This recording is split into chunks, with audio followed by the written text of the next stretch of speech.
ليه بنحب المصارعة رغم ان هي تمثيل؟ وليه احنا كعرب بنحب المصارعة برضو رغم ان العالم كله مش العرب بس عارف ان هي تمثيل؟ وازاي المصارعة انتشرت في العرب بسرعة؟ انتشرت عن طريق السعودية. السوبر كيك بتاعت شون مايكلز تمثيل، او السوبر كيك عموما تمثيل. والمصارعة شغف وحب للاطفال وللكبار برضو. الكل بيتمنى انه يكون مصارع لان فيها ضرب وطحن. وكلامنا النهاردة عن الدبليو دبليو اي والعروض الاسبوعية الرو سماك داون والانكس تي.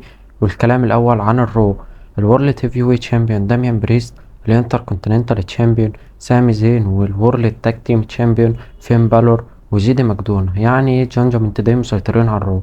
سماك داون: لوجان بول يونايتد ستيتس تشامبيون، وكودي رودز الاندسبوتنت تشامبيون، والتاج تيم تشامبيون الدي اي واي جارجانو وتشامبا.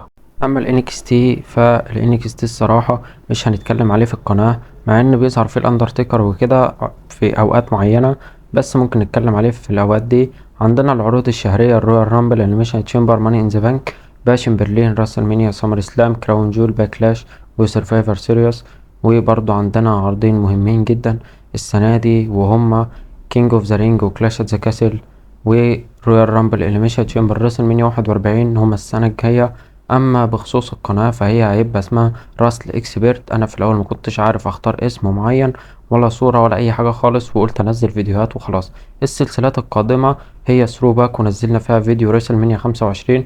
العروض الاسبوعية هنبدأ نتكلم عنها، وتوقعات العروض الشهرية، وطبعا نزل فيها توقع الماني ان ذا بانك. ملخص العروض الشهرية اخد كوبي رايت، وافضل عودات في تاريخ الدبليو دبليو اي واتكلمنا عنها، وطريق فرق واتكلمنا عنه، واتبقى لنا طريق مصارع ان شاء الله هنعمله. وبس كده، فيديو النهاردة خلص. لو عجبك ما تنساش اللايك والاشتراك، وبس كده.